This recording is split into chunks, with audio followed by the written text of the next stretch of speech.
Hi everyone, this is Josh with Wright Piano TV. I'd just first like to thank everybody for their support of the Super Mario Fights Cancer campaign that I recently posted a couple months back. And as this campaign draws to a close on New Year's, it just meant so much to me. I think the video is up to about 3,000 views now, and that support just means the world to me. Thank you for all watching that, and I can't express how grateful I am for that. Please continue sharing it with your family and friends as we battle this together. Today I have I wanted to get back into the videos now that that campaign is over, and today I've prepared a segment on the Chopin Ballade in G minor, and I've specifically prepared the coda of that piece. This is in response to my friend from Europe. His name's Joshua as well, and I hope this can help him as well as anybody else working on this piece. So the first thing to keep in mind is that when Chopin writes presto con fuoco, he's not saying just as fast as you possibly can play at the expense of artistry. Chopin, as I've studied more and more of him, he was all about artistry. He was all about this finesse and this gentle character, and all of these different qualities really represent Chopin in his playing. And so in viewing this, I want to look at it from an artist's perspective rather than a technician's perspective. That's so important to remember. Don't focus on the technique as much as the artistry, and the artistry will then help the technique. That's essential to remember. So, sorry, this microphone keeps popping down. So, let's get started with just the opening passage. So,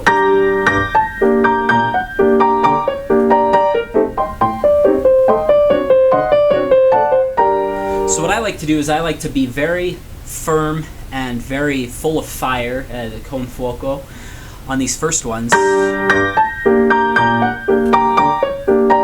And I also like to voice the tops of the right hand melody. And then I like to be much lighter.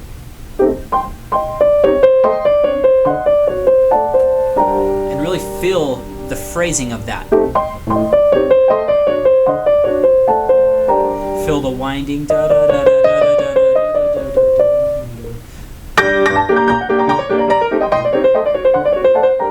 So that takes us to the first part, and I do something similar on the next one. Okay, now here is where it just gets incredibly sloppy in a lot of people's performances, and I've had my share of those kinds of performances, so I would not recommend taking this at a breakneck tempo, but focus on the inner lines. Voice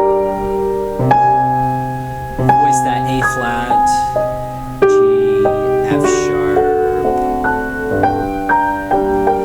Chopin's very clever. He displaces these melody lines in different registers. So rather than which is the harmony, we're feeling that harmony, but it's displaced. So, and then breathe anew.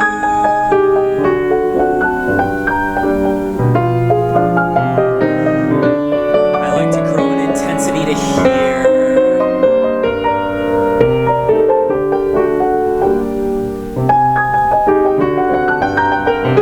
And then really make a lot of this left-hand line. Because I think that's giving emphasis this time.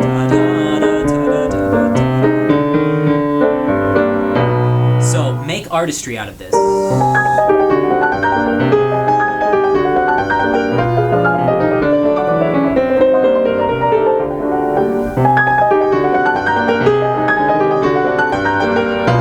Arrive here, and then I like to die away to here and allow myself room to grow.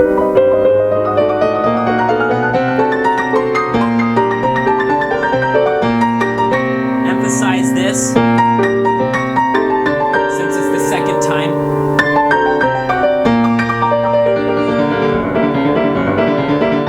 A lot of people pedal this. Again, all these comments are personal opinions, so you don't have to follow any of these if you hate all these ideas, but these are things that have really helped me keep control of this coda. So, and then right here, no pedal. So because in a big concert hall on a 9-foot Steinway, I'm on a 5'11" Steinway right now, and it's a Hamburg Steinway, which is a little lighter than New York Steinways. You know, that sounds muddy itself. Think about expanding that to a concert hall. I'm in a living room, carpeted living room. Think about the reverberations of the concert hall on a huge piano that's more rich than this one.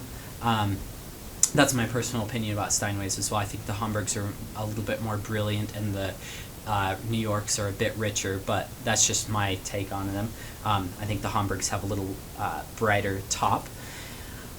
So I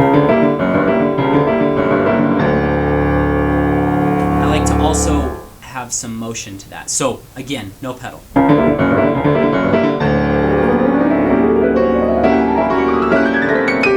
So this whole section, to recap.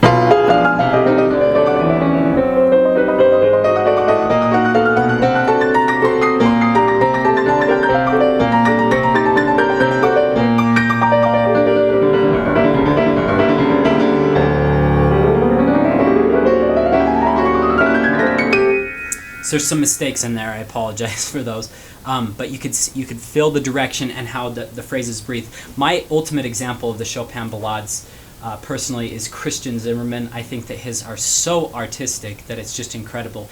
He takes liberties that a lot of people, including myself, I don't know if I would feel comfortable taking some of the liberties he does, but he pulls them off so incredibly well that it convinces, I think, all the listeners that seem to listen to that. I was so convinced the first time.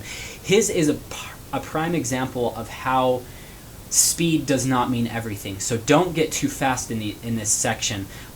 Even on my YouTube recording of this, I think I take it way too fast. I have since I recorded that, I think it was about 9 months ago, I've since slowed down to this tempo that I've been playing today, and I feel much better and I feel much more accurate, whereas I used to be playing.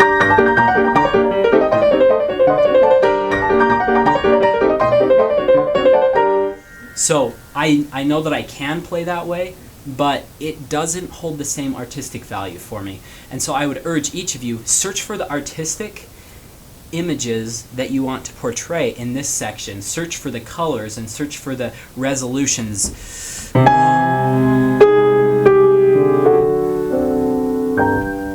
This is a wonderful exercise. Really slow things down, put some rubato with it.